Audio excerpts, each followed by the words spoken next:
सब लोग अपने अपने मार्ग पर रेडी रहना। वो यहाँ पर किसी भी गेटअप में आ सकता है। Yes madam sir. I miss Pushpa ji. हम तो चले जाते ना तुम भी साथ में, उनका बीमार सासू माँ का सेवा करने। पुष्पा जी की सासू माँ कितनी खुशनसीब है ना, कि उन्हें ऐसी बहू मिली है कि तबीयत खराब हुई तो तुरंत एक फोन कॉल पे पहुंच गई सेवा करने। तो तुमको क्या लगता है संतू कि हम अपना सासू माँ का देखभाल नहीं करते हैं? पास कीजिए आप लोग। ये सास बहू का ड्रामा बाद में करना, अभी काम पर ध्यान दीजिए सब लोग। जी मैडम सर। आइए डॉक्टर बताइए। सच कभी कभी अविश्वसनीय होता है, पर होता जरूर है। बस थोड़ी देर और नागिन इस नागमणि से बाहर आ जाएगी। अच्छा जीती सुन ना, अगर तुझे कोई ऐसी इच्छाधारी नागिन मिलती और तुझे तेरी इच्छा पूछती तो तू कौन सी इच्छा पूरी करवाता? ये भी कोई पूछने वाला बात है संतू जी? आई तो कंफर्म है ना कि हम भी घर बसाते नागिन के साथ, मासूमियत के साथ। एक इच्छाधारी नागिन ना तेरी ये इच्छा कभी पूरी नहीं कर सकती। सांप के जहरीले अंडे, चुप हो जाओ नहीं तो तुम्हारा ना आखिरी इच्छा भी नहीं पूछेंगे हम। चुप रहो, मिशन पर ध्यान दो। देखो उधर, देखो।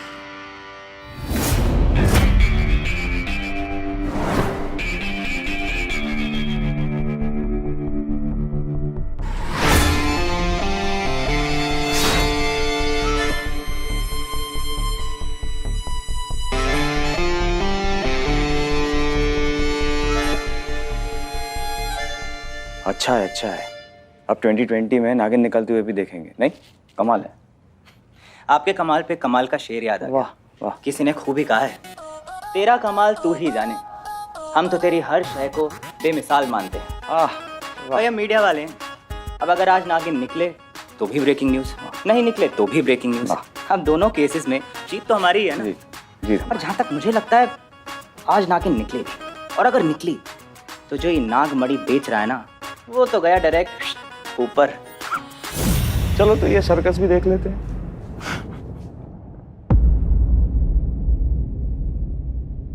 अरे ये देखिए, ये है इस नागमणि की नागिन।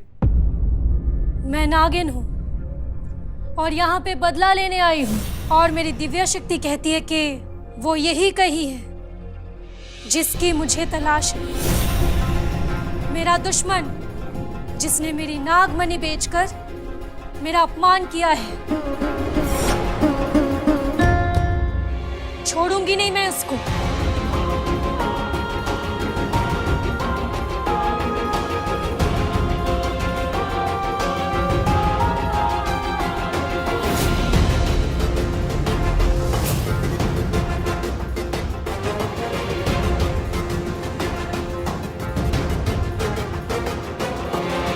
ओके सब लोग ध्यान से सुनिए।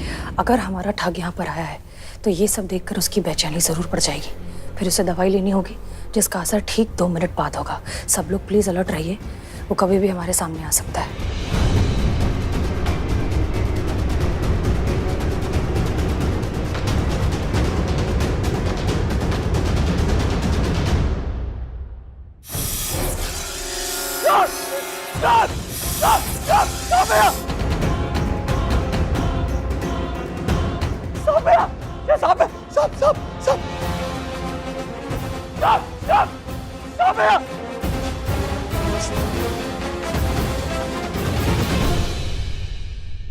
नहीं छोड़ूंगी मैं तुझे। सांप। तुझे मार कर ही मैं बदला लूंगी। मरने के लिए तैयार हो जा।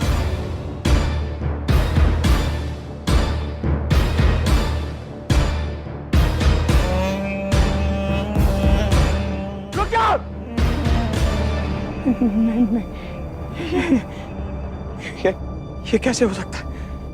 ये नहीं हो सकता। अरे क्या हो रहा है मुझे? ये इस डॉक्टर का बेवकूफ बनाया था मैंने। ये कांच का टुकड़ा नागमणि बताकर इसको बेच दिया था।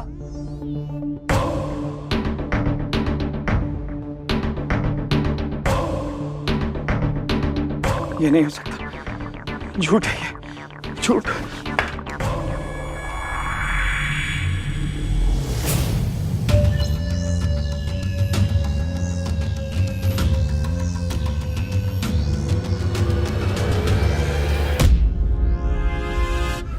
वैसे तो हम सब जानते हैं, लेकिन ये कभी नहीं जान पाए कि आनंद जैसा इंटेलिजेंट टैलेंटेड आदमी के पीछे क्रिमिनल माइंडसेट है।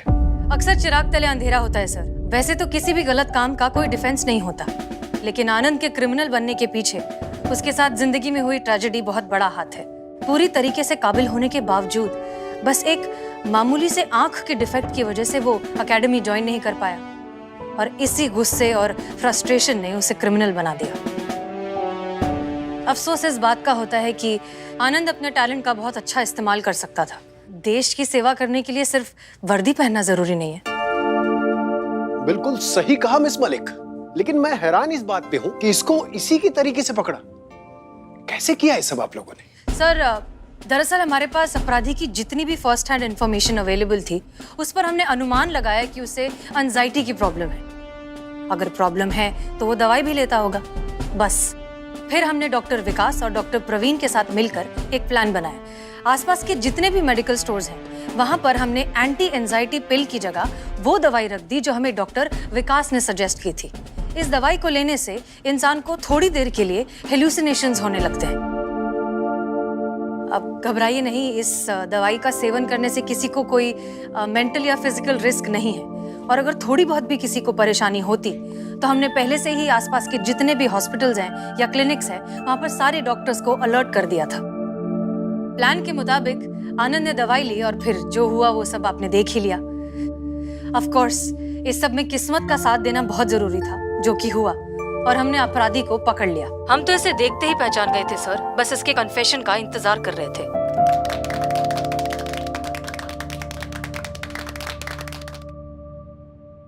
मैडम सर, इतना कुछ हो गया, हमारी जनता चाहती है कि वो आपके थ्रू इस केस के बारे में कुछ जाने। कुछ कहना चाहेंगी आप? बस यही कि इस तरह के केसेस में जितनी गलती आनंद जैसे क्रिमिनल्स की है, उतनी ही गलती हमारी भी है। सब कुछ बहुत जल्दी से पा लेने का लालच या लॉटरी जीत जाने का लालच, ये लालच हमें कमजोर बनाता है, और आनंद जैसे क्रिमिनल्स तो बैठे ही हैं इस बात का फायदा उठाने के लिए। हम ये बात भूल जाते हैं कि कुछ भी पाने के लिए थोड़ी सी मेहनत, थोड़ी सी मशक्कत तो करनी पड़ती है। तो मेहनत करिए and have a happy Diwali. Thank you.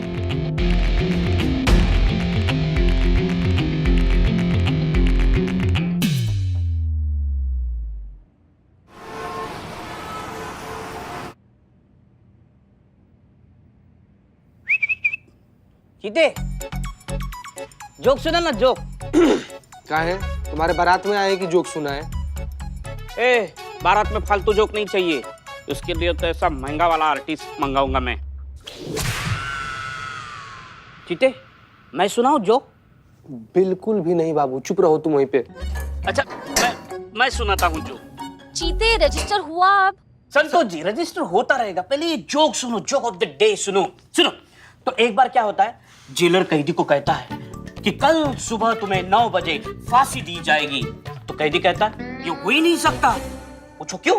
क्यों? क्योंकि कैदी कहता है मैं उठता ही 10 बजे हूं।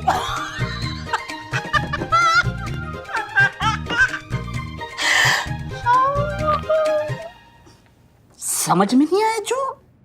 संतु जो राइफल जो साफ करके रखे थे ना, थोड़ा लेकर आइए ना, चला कर देख लेते हैं चल रहा है कि नहीं। क्या क्या हुआ क्या? बिल्लू जी, ये जोक था। ऐसा सड़ियल वाहियात बेकार सा 2 कौड़ी का जोक मारते हो, आपको बिल्कुल डर नहीं लगा कि इसके बाद आप पे जानलेवा हमला भी हो सकता है? चलो ठीक है, जोक को छोड़ देते हैं, चलो चाय पी के आते हैं। हाँ, चीते, रजिस्टर का काम हुआ? फालतू समझाएगा जी अपनी तरह तुम, जब देखो तब चीते चल बाहर चल के चाय पी के आते हैं, घूम के आते हैं। एक शब्द और बोले ना हमको तो सरकारी काम में बाधा डालने का जुर्म में ऐसा एक्सटेंशन हो जाएगा। करिश्मा मैडम के हवाले कर देंगे। अब चुपचाप खड़ा रहो।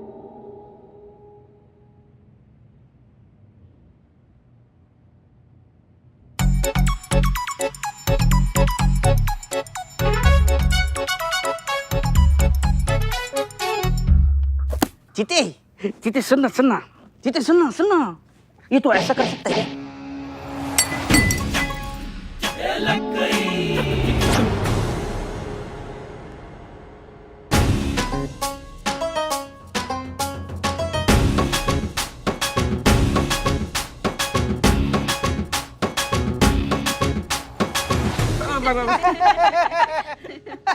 क्या हुआ? कुछ नहीं, कुछ नहीं। नहीं, कुछ तो हुआ है। बताओगे क्या हुआ?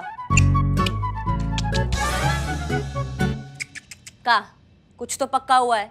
तीनों एक ही ताल में नाच रहे हो, बिना बात के बत्तीसी दिखा रहे हो, मुंह से तुम्हारे एक आवाज नहीं फट रहा है और बोल रहे हो क्या हुआ है? नथिंग, कुछ भी नहीं। मैं टोपा कही के तीनों की तीन। हमारा चश्मा कहाँ है? यहाँ हमारा हम चश्मा रख कर गए थे, वो चश्मा कहाँ है हमारा? देखा किसी ने? तुमने देखा? हाँ देखा। था ना? हाँ? थाना में देखा था ना। बिल्लू ने भी देखा था, संतू जी ने भी देखा था, हमने भी देखा था, लेकिन अभी कहाँ है मैडम? हम तीनों में से किसी को पता नहीं है। पता नहीं मतलब यहाँ रख के गए थे तो कहाँ चला गया? पैर लगे हुए थे चश्मा के, जो हवा खाने बाहर चला गया। यहीं पड़ा था, किसी ने तो देखा होगा। संतू तुमने देखा है? नहीं।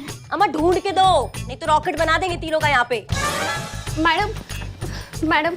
हाँ जी, बताएंगे आपकी क्या सेवा कर सकते हैं? खुशी। अक्सर यहाँ लोग दुखी होते तो आते हैं, आप किस खुशी में आई हैं? मेरा नाम खुशी है मैडम। मैडम मुझे हसीना मैडम से मिलना है, क्योंकि इस वक्त सिर्फ हसीना मैडम ही मेरी मदद कर सकती हैं। प्लीज आप लोग मुझे उनसे मिलवा दीजिए। जी, अब बताइए क्या हुआ आपके साथ? धोखा हुआ है मेरे साथ, झूठ बोला गया है, मेरे इमोशंस के साथ खेला गया है, चीट किया गया है मुझे। मतलब ये बॉयफ्रेंड का मामला है? बॉयफ्रेंड ने चीट किया? आजकल के बॉयफ्रेंड ना मैडम सर, सीरियसली मतलब। नहीं संतू जी, सब लड़का एक जैसा नहीं होता है। प्लीज। सॉरी। जी। नहीं मैम। नहीं तो? मेरे अपने फादर ने धोखा दिया है मुझे। फादर ने? कैसे?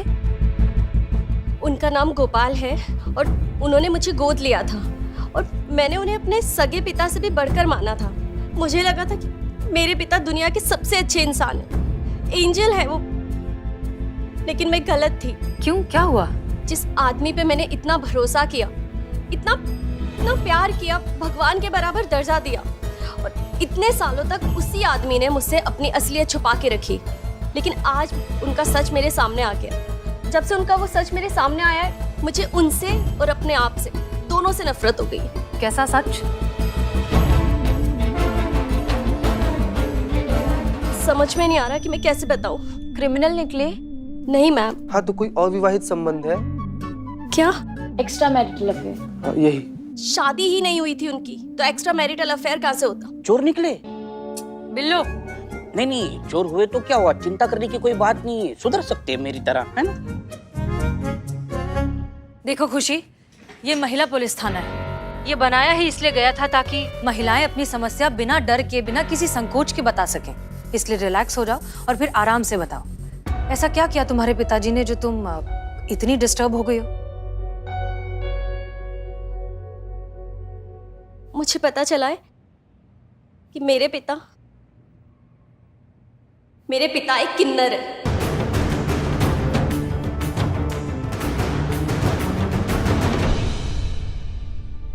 जो खुद को पुरुष दिखाने की और जताने की पूरी कोशिश करते हैं, जो कि वो है नहीं। आज जब मैं अचानक कॉलेज से घर जल्दी वापस आ गई, तो उनका वो सच मैंने अपनी आंखों से देखा। आज मैंने उनको आईने के सामने मेकअप करते हुए देखा, और मेकअप करते समय उनके हाव भाव भी बिल्कुल औरतों की तरह थे। मुझे तो अपनी आंखों पे विश्वास ही नहीं हुआ। और फिर मैंने उनकी अलमारी की तलाशी की, जहां पे मुझे एक डायरी मिली, और उस डायरी में उनका सारा सच है और उनके किन्नर होने का पुख्ता सबूत। शर्म से मेरा सर ऐसा झुका कि मैं खुद से भी नजरें नहीं मिला पा रही हूँ। क्यों? किन्नर होना कोई गुनाह तो नहीं है, ये किसी के भी साथ हो सकता है, इट्स वेरी नेचुरल। हाँ, उन्हें छुपाना नहीं चाहिए था, ये उन्होंने गलत किया, लेकिन इसमें शर्मिंदा होने वाली क्या बात है? खुशी, अपने घर जाओ और अपने पिताजी से डायरेक्टली बात करो। तुम उनकी बेटी हो, ये तुम्हारा अधिकार है। नहीं मैम, मैं अकेले उनके पास नहीं जाना चाहती हूँ, इसलिए तो मैं आप लोगों के पास यहाँ पर आई हूँ। आप प्लीज मेरे साथ चलिए।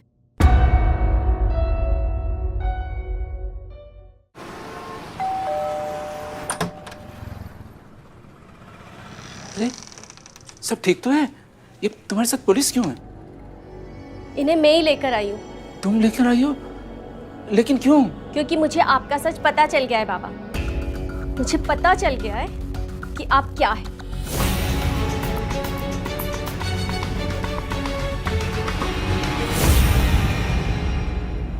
मिस्टर गोपाल, प्लीज संभालिए अपने आप को, हम यहाँ आपको सपोर्ट करने के लिए आए हैं। प्लीज घबराइए मत आप बैठकर बात करें।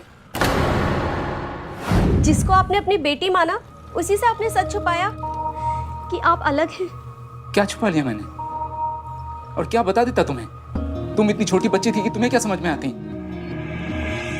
मेरे दुनिया से अलग होने की वजह से मेरे पिताजी शर्मिंदा ना हो, इसलिए हमने घर छोड़ दी। लेकिन गोपाल जी, बाहर का दुनिया से तो घर वाले बेहतर है ना? बिल्कुल। बाहर की दुनिया बहुत ही क्रूर और निर्दयी थी, लेकिन मेरे पास कोई दूसरा रास्ता नहीं था। मैं लड़ा, जैसे जी सकता था जिया। जीवन में हमेशा अकेलापन खलता रहा, सूनापन महसूस कर रहा था। समझ में नहीं आ रहा था मैं क्यों जी रहा हूँ, क्या मकसद है। तभी एक दिन सड़क के किनारे मुझे एक लावारिस बच्ची रोती हुई मिली। मैंने उसे उठाकर अपने सीने से लगा लिया। मुझे लगा मुझे दुनिया मिल गई। मेरा वो तन्हाई, अकेलापन सब क्षण भर में गायब हो गया। सच कहता हूँ, मैंने अपनी ईमानदारी से इसके माता पिता को ढूंढने की कोशिश की, लेकिन वो लोग नहीं मिले। मैं इसे अपने घर ले आया। मैंने तय कर लिया कि मैं इसे पाल पोस के बड़ा करूंगा। बड़े प्यार से मैंने इसका नाम खुशी रखा और सोचा कि इसे जिंदगी में हर वो खुशी दूं जो मैं इसे दे सकता हूँ। इसे पालने के लिए मैंने अपने आप को पूरी तरह बदल लिया। बहुत मुश्किल होती थी मुझे, लेकिन मैं दुनिया को जाहिर नहीं होने दिया। मैं हमेशा मर्द बन के रहा, लेकिन जब ये नहीं होती थी घर पे, मैं अकेला होता था, तो मैं अपनी चाहत के हिसाब से जी लेता था। मुझे नहीं पता था कि इसे सब कुछ पता चल गया। मेरे वर्षों की तपस्या बेकार हो गई।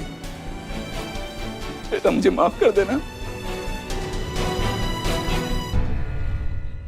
मिस्टर गोपाल, आप क्यों माफी मांग रहे हैं? आपने तो वैसे ही जिंदगी जी जैसे आप हैं। किसी को कोई हक नहीं है ये बताने का कि आपको अपनी जिंदगी कैसे जीनी चाहिए। ये आपकी जिंदगी है और आप तय करेंगे। और तुम, उम्मीद है तुम्हें समझ आ गया होगा कि तुम्हारे पिता ने तुमसे ये सारी बातें क्यों छुपाई। तुम शर्मिंदा हो इन पर। तुम्हें गर्व होना चाहिए कि उन्होंने तुम्हें सड़क से उठाकर इतनी अच्छी जिंदगी दी। तुम्हें गर्व होना चाहिए कि तुम इतने अच्छे इंसान की बेटी हो।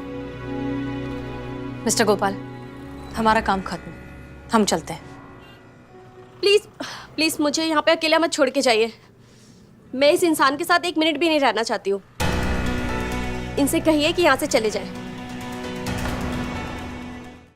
एक सेकेंड, वो काहे जाए यहाँ से? ये तो उनका घर है ना, मालिक है वो इस घर के। अगर किसी को इस घर से जाना चाहिए तो वो तुम हो जिसको जाना चाहिए।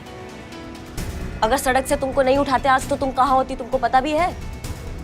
आज तक मुझे भी यही लगता था, पर अब मुझे लगता है कि ये सब इन्हीं का किया धरा है। इन्होंने ही मुझे मेरे माँ बाप से छीना या चुराया होगा ताकि मेरे जरिए ये सोसाइटी से अपना सच छुपा सके। अमा तुम ना, नहीं, आप कुछ मत कीजिए प्लीज। बच्ची है, गलती से बोल गई। देखो बेटा, तुम मेरे साथ नहीं रहना चाहती, कोई बात नहीं, लेकिन उसके लिए तुम्हें यहाँ से जाने की जरूरत नहीं है। ये घर मैंने सिर्फ तुम्हारे लिए ही बनाया था। तुम्हारी खुशी से बढ़कर क्या है मेरे लिए। अगर कोई यहाँ से जाएगा तो मैं जाऊंगा। तुम यहीं रहोगी, बस अपना ख्याल रखना।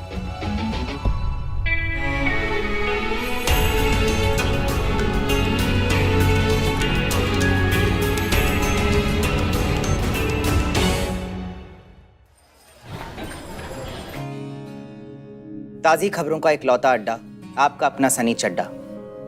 आई नो आपको लग रहा होगा कि आज सनी चड्डा की आवाज़ और अंदाज में बदलाव क्यों है। वो एनर्जी, वो जज्बा, वो कहाँ गायब है जिसकी वजह से सनी चड्डा पूरे वर्ल्ड में फेमस है? तो जवाब है आज की ताज़ा खबर जो मुझे अभी अभी मिली है और मैं आप तक पहुँचा रहा हूँ। दोस्तों, आज तक तो हमने सुना था कि माँ बाप अपने बिगड़े हुए बच्चों को अपने घरों से बेदखल कर देते हैं, पर आज मैंने पहली बार सुना कि एक औलाद ने अपने पिता को अपने घर से बेदखल कर दिया। वो पिता जिसने अपने औलाद को सड़क से उठा के अपने गले से लगाया, अपने दिल में जगह दी, आज वही बेटी अपने पिता के साथ रहने में शर्मा रही है, डर रही है, क्योंकि उसके पिता किन्नर हैं। और अंकल जी, आपको अपनी बेटी पे गुस्सा नहीं आ रहा? क्यों आएगा गुस्सा? बच्ची है, कुछ भी बोल जाती है। आप प्लीज उसके बारे में उल्टा पुल्टा मत बोलिए।